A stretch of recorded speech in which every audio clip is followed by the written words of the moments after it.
तो आज अपन सभी सिद्धांत प्रवेश का भाग 1 का तीसरा पाठ है तीर्थंकर। ठीक है, तीर्थंकर के विषय में आज पढ़ेंगे।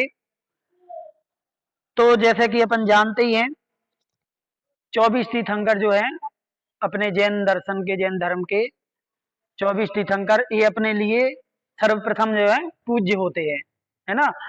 और तो भगवान तो बहुत हैं, अनंत भगवान है, अनंत सिद्ध है, अनंत अरहंत भी हो चुके हैं। लेकिन उन सब में से जो अरहंत में विशेष क्वालिटी या फिर पद रखते हैं वो है तीर्थंकर। तीर्थंकर एक पद है, ठीक है। तो तीर्थंकर पद जो है वो बहुत अतिशयकारी पुण्यशाली जीवों को ही प्राप्त होता है, और जो तीर्थंकर प्रकृति का बंध होता है वो भी विशेष पुण्यशाली जीवों को ही तीर्थंकर प्रकृति का बंध होता है, सबको नहीं होता। और वो तीर्थंकर भी 24 ही होते हैं, ना कम ना ज्यादा, और हर काल में होते हैं, चौथे काल में होते हैं। तो ये 24 तीर्थंकर अपने लिए विशेष पूज्य होते हैं हमेशा के लिए। तो चलिए, ये पाठ जो 3 है इसमें एक नाटकीय ढंग से इस पाठ को बताया गया है संवाद के माध्यम से। तो यहाँ संवाद शुरू होता है पुत्र और पिता के बीच में। पुत्र पिताजी से पूछते हैं कि पिताजी, आज मंदिर में सुना था कि रानी चेलना के कहने से राजा श्रेणिक ने यशोधर मुनि के गले से मरा हुआ सर्प निकाला था। अब अपन ने ये कहानी सभी लोगों ने सुनी हुई है, राजा श्रेणिक की और रानी चेलना की। तो पिता, हाँ बेटा, राजा श्रेणिक ने जैन धर्म की हंसी करने के लिए मुनि के गले में यह सर्प डाला था, और बाद में राजा श्रेणिक जैन तीर्थंकर वर्धमान के शिष्य बन गए। पुत्र, तीर्थंकर कौन कहलाते हैं? अब यहां से अपनी विषय वस्तु शुरू होती है कि तीर्थंकर कौन कहलाते हैं। तो यही प्रश्न अपन को समझना है। तीर्थंकर कौन कहलाते हैं? जो धर्म तीर्थ को चलाते हैं उन्हें तीर्थंकर कहते हैं। क्या? जो धर्म तीर्थ को चलाते हैं तीर्थंकर कहलाते हैं, और ये वीतरागी, सर्वज्ञ और हितोपदेशी होते हैं। ठीक है, तो ये अपन को याद रखना है। पुत्र, पिताजी, क्या सभी भगवान तीर्थंकर होते हैं? अब ये अगला प्रश्न है, इसको भी अपन को अच्छे से समझ के रखना है, याद करके। क्या सभी तीर्थंकर क्या सभी भगवान तीर्थंकर होते हैं? तो यहां पर उत्तर देते हैं कि नहीं बेटा, तीर्थंकर और भगवान में अंतर है। तीर्थंकर और भगवान में अंतर है। क्या अंतर है? तो देखो, दो मतलब गिनते जाना कि कितने अंतर हैं, और उतने अंतर अपन को याद रखना है। सबसे पहले तो तीर्थंकर तो 24 होते हैं, पर भगवान अनंत होते हैं। तीर्थंकर के 5 कल्याणक होते हैं, लेकिन भगवान के कोई नियम नहीं है कि कितने कल्याणक होंगे कि नहीं होंगे। ठीक है, तीर्थंकर के समोसरण की रचना होती है, लेकिन भगवान के नहीं होती। समोसरण की रचना तीर्थंकर के ही होती है, सामान्य केवली के समोसरण नहीं लगता। तो फिर क्या लगता? तो सिर्फ गंधकुटी लगती है। गंधकुटी तो तीर्थंकर की भी होती है। गंधकुटी मतलब वो 3 कटनी की, जो 3 कटनियां और उसके ऊपर कमल, और कमल के ऊपर श्री जी का विराजमान होना, ये होता है। बस जो लोगों के बैठने की जो व्यवस्था होती है, 12 सभाएं और अष्टभूमियां, ठीक है, ये सब तीर्थंकर के होता है, सामान्य केवली के नहीं होता है। तो फिर मान लो प्रश्न होता है कि भाई सामान्य केवली की दिव्य ध्वनि लोग कैसे सुनते होंगे? दिव्य ध्वनि तो उनकी भी खिरती है। जो सामान्य केवली होते हैं तो उनकी भी जो जितनी आयु शेष रहती है उतनी आयु तक उनकी भी दिव्य ध्वनि, क्या केवल ज्ञान के बाद उनकी भी दिव्य ध्वनि खिरती है। मान लीजिए कोई 100 वर्ष की आयु है या 1000 वर्ष की आयु है चौथे काल में, या एक सागर की आयु है, तो उनको मान लो, एक सागर तो बहुत हो गया, मान लो एक पूर्व कोटि की आयु है, तो अब मान लो आधी उम्र में उनको केवल ज्ञान हो गया, तो बची आधी उम्र तक के उनका वो गंधकुटी लगी रहेगी, वो विहार करते रहेंगे और गंधकुटी लगती रहेगी, और उनका उपदेश भी होगा। तो लोग कैसे सुनते होंगे फिर? तो कुछ नहीं, सामान्य से नीचे बैठ के सुनते हैं। हाँ, क्योंकि अलग से उनके लिए कोई व्यवस्था नहीं होती है। जैसे अपन लोग सुनते हैं महाराज जी को, ऐसे ही वो उनकी सुनते हैं लोग। जहां पहुंचेंगे गंधकुटी लगेगी तो चारों तरफ लोग इकट्ठे हो जाएंगे, बैठ जाएंगे, सुनते रहेंगे। हाँ, गंधकुटी तो कुबेर ही लगाएगा सब कुछ। तो ये होगा, ठीक है। तीर्थंकर में वीतरागी, सर्वज्ञ और हितोपदेशी तीनों गुण पाए जाते हैं। क्या? वीतरागी, सर्वज्ञ और हितोपदेशी, तीर्थंकर में ये तीनों गुण होंगे ही। लेकिन भगवान मतलब कोई अन्य जो केवली भगवान बनते हैं उनमें ये तीनों गुण हो जरूरी नहीं है। कौन से? वीतरागी तो होंगे, सर्वज्ञ भी होंगे, लेकिन हितोपदेशी हो जरूरी नहीं है। आप क्यों नहीं है जरूरी है? तो केवल ज्ञान के बाद ही तो दिव्य ध्वनि खिलेगी। केवल ज्ञान होने के बाद ही तो दिव्य ध्वनि खिलती है, तो केवल ज्ञान तो हो ही गया, तभी तो भगवान कहलाए। फिर हितोपदेशी क्यों नहीं? दिव्य ध्वनि उन केवलियों के जिनकी आयु शेष ही नहीं थी, वो अंतकृत केवली होते हैं।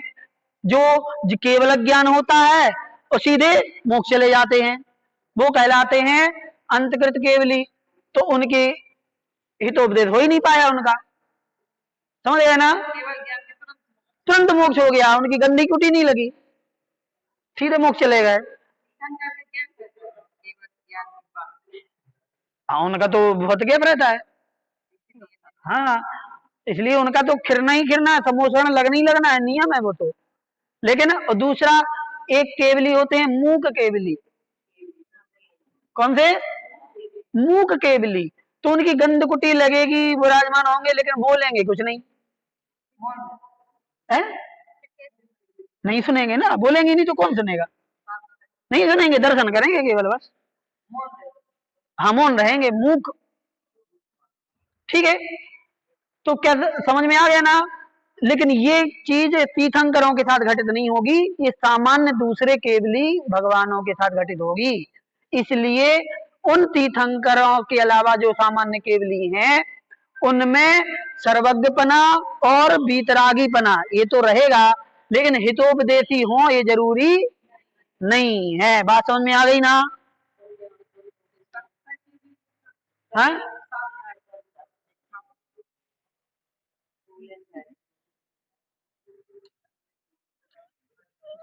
जितने तीर्थंकर होते हैं वे सभी भगवान होते हैं, परंतु सभी भगवान तीर्थंकर नहीं होते।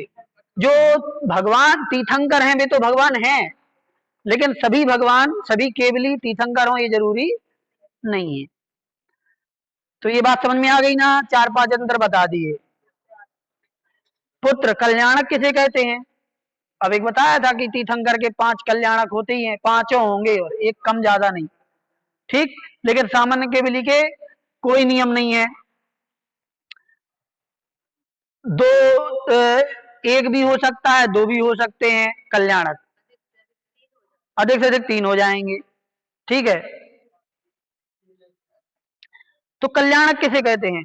तो इंद्रादि के द्वारा गर्भ जन्मादि के समय मनाए जाने वाले विशेष उत्सव को कल्याणक कहते हैं। क्या है कल्याणक?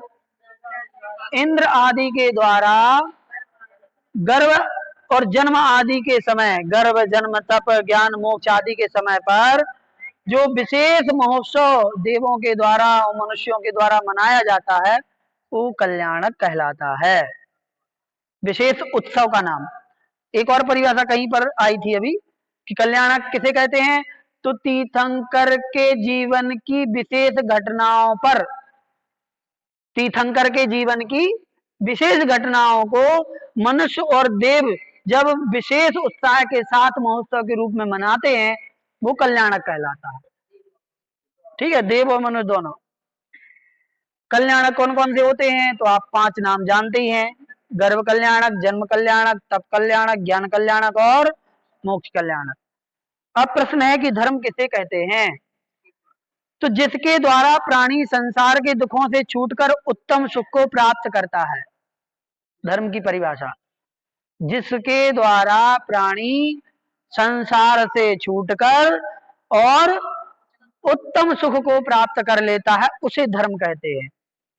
धर्म से संसार से छूटकर उत्तम सुख को प्राप्त करता है। यदि उत्तम सुख को प्राप्त नहीं कर पा रहा है तो वो धर्म नहीं कहलाए। ठीक है ना, सुन रहे ना आप लोग, हैं? ठीक। तो पुत्र, पिताजी हमें सुख और दुख तो भगवान ईश्वर की कृपा से मिलता है।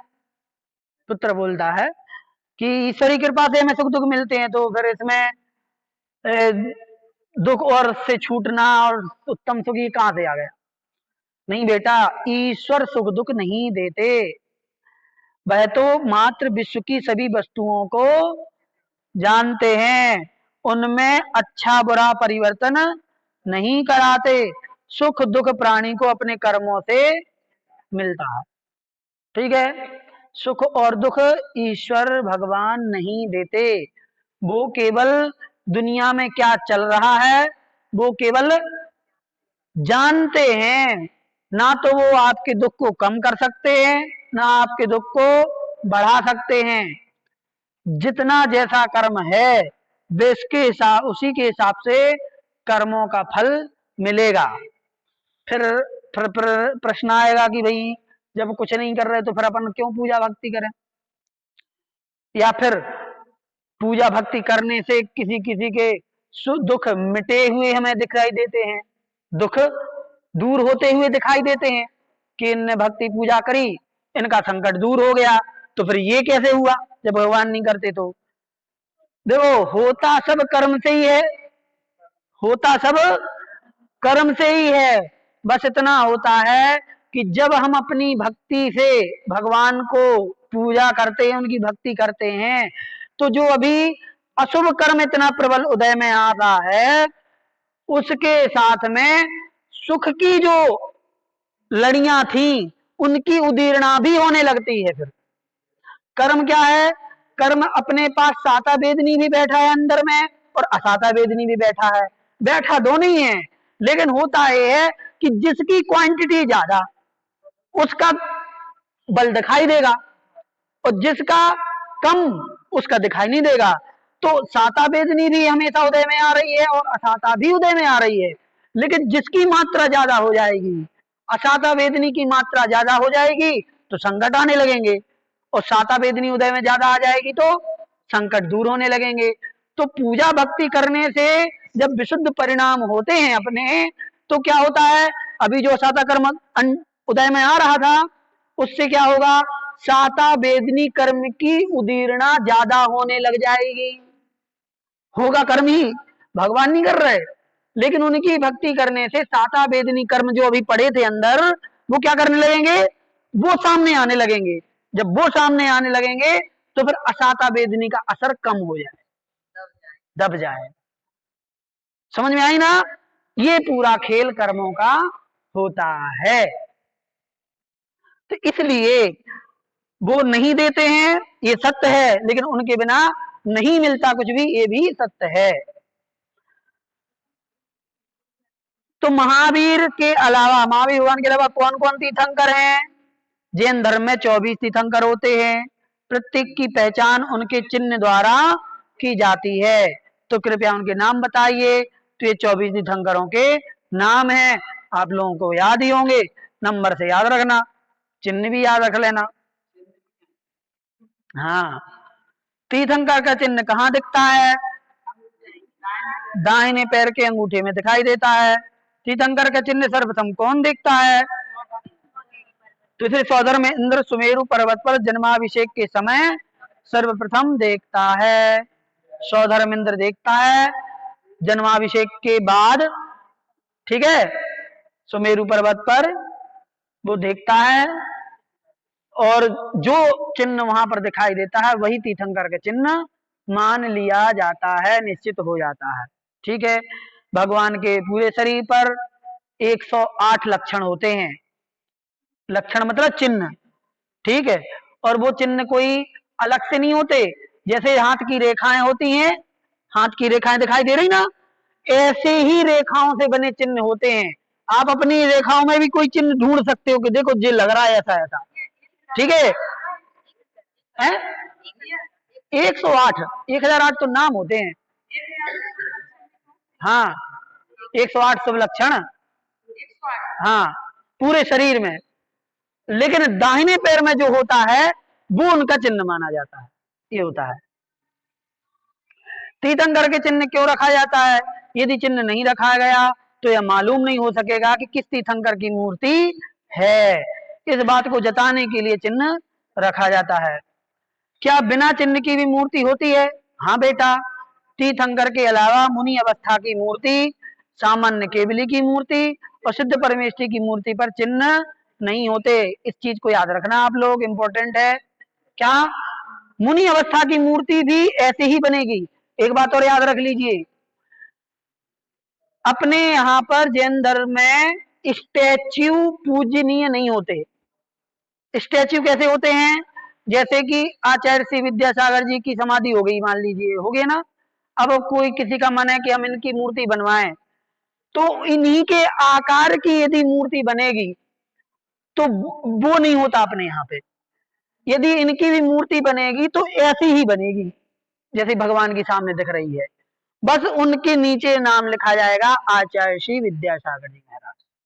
समझ रहे ना?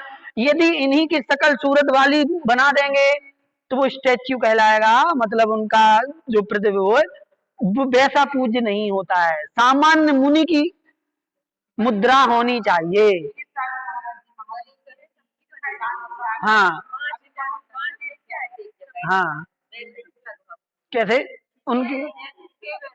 हाँ, तो वैसे नहीं होते, आगमोक्त नहीं है वो चीज, पंडित जी ऐसा कहा करते थे, है ना? हमने भी देखी है, तो ये आप ध्यान रखिए, ठीक है? तो सामान्य मुनि अवस्था की जो मूर्ति होगी उसमें भी चिन्ह नहीं होगा, ठीक है? सामान्य केवली की, ठीक है, जैसे कि आप शत्रुंजय जाएंगे तो वहां पर पांडवों की मूर्ति है, रखी है, मतलब भगवान है मंदिर में, तो वहां चिन्ह नहीं होगा, नाम लिखा होगा ये भगवान है। ऐसे ही अलग अलग जगह पर, हाँ, सिद्ध परमेष्ठी की तीर्थंकरों के तीर्थं तीर्थंकरों के बिहार मुनि अवस्था में पीछे कमंडल बगल में रख देते हैं, तो ये भी समझ आ जाता है कि ये मुनि अवस्था की मूर्ति है। 24 तीर्थंकरों में से तीर्थंकरों के निर्वाण क्षेत्र बताइए। तो 24 तीर्थंकरों में से तीर्थंकर ऋषभदेव कैलाश पर्वत से, बाजपूज भगवान चंपापुर से, नेमिनाथ भगवान गिरनार से, महावीर भगवान पावापुरी से, तो बाकी 20 तीर्थंकर सम्मेद शिखर से मोक्ष पधारे हैं। क्या अनेक नाम वाले भी तीर्थंकर हैं? अच्छा, एक चीज और कि आप लोगों को एक आध बार और कई बार भी बताया कि 24 तीर्थंकरों के मोक्ष जाने का नियम सम्मेद शिखर से ही है। नियम है कि सभी तीर्थंकर सम्मेद शिखर से ही मोक्ष जाएंगे, जाते हैं, ठीक है? और सभी तीर्थंकरों का जन्म अयोध्या में ही होता है और सम्मेद शिखर से मोक्ष जाते हैं, इसलिए सम्मेद शिखर जी शाश्वत तीर्थ कहलाता है, ठीक है? तो इस बार ऐसा क्यों हुआ? तो इस बार जो हुंडा अवसर्पणी तो चल ही रहा है, लेकिन लाखों कल्प काल बीतने के बाद एक बार एक हुंडा नाम का अवसर्पणी आता है। क्या नाम का? हुंडा। तो अवसर्पणी उत्सर्पणी तो हमेशा चलते हैं, अवसर्पणी उत्सर्पणी, लेकिन हुंडा नाम का एक आता है, उसमें कुछ ऐसी घटनाएं घटित होती हैं जो सिद्धांत से अलग हो जाती हैं। तो हर हुंडा में होता है ऐसा, तो इस बार हुंडा में कुछ ऐसे घटनाएं घटित हुई हैं, जैसे तीर्थंकरों का जन्म अयोध्या में सबका नहीं होना, मोक्ष सबका शिखर जी में नहीं होना, तीर्थंकरों की पुत्रियों का हो जाना, ब्रह्मचारी हो जाना, जबकि ब्रह्मचारी नहीं होते तीर्थंकर, सबकी शादियां होती हैं, बच्चे होते हैं, और पुरुष मतलब लड़के ही होते हैं। ठीक है, ये नियम है कुछ, लेकिन इस पर कुछ अलग अलग हुए कि पुत्रियां भी हुई, ब्रह्मचारी भी हो गए 5 तीर्थंकर, ऐसे। ठीक है ना। ये कोई निश्चित नहीं है, मतलब काफी लाखों बीत जाने के बाद। हाँ, वो तो आएगा, मतलब ऐसा कोई निश्चित नहीं है कितने बाद फिर आएगा, कोई रोटेशन नहीं है फिक्स ऐसा कि है। हाँ, तो ये अवसर्पणी तो चल रहा है, ये पूरा अवसर्पणी चल रहा है, अपन अवसर्पणी में तो जी रहे। चौथा ये पहले काल से ही लेके वो पूरा हुंडा है वो तो। और कि तीर्थंकर के पहले कोई मोक्ष नहीं जाता, सबसे पहले तीर्थंकर भगवान ही मोक्ष जाते हैं, लेकिन इस बार तीर्थंकर के पहले ही अनंत वीर महाराज पहले मोक्ष गए, फिर उनके बाद बाहुबली भगवान मोक्ष गए, फिर आदिनाथ भगवान मोक्ष गए। ठीक है, तो इस प्रकार से ये घटनाएं होती हैं। क्या अनेक नाम वाले भी तीर्थंकर होते हैं? क्या हैं? हाँ, 3 तीर्थंकर अनेक नाम वाले हैं। ऋषभदेव भगवान, उनको आदिनाथ और विश्वनाथ भी कहते हैं। फिर 9वें पुष्पदंत भगवान, इनको सुविधिनाथ भी कहते हैं। और महावीर भगवान के 5 नाम हैं, आप लोग जानते हैं, वर्धमान, महावीर, वीर, अतिवीर, सन्मति। ठीक है, इस प्रकार से ये अपना पाठ 1 तीसरे नंबर का पाठ अपना पूरा हो गया। ठीक है, इनके जो प्रश्नोत्तर हैं ये आप लोग देख लीजिएगा, और प्रश्नोत्तर की वो पीडीएफ दीपक भैया ने जो बनाई थी वो आप लोगों को पता ही है, तो उनसे भी आप जो न समझ में आए तो देख सकते हैं। अगला पार्ट जो है अपना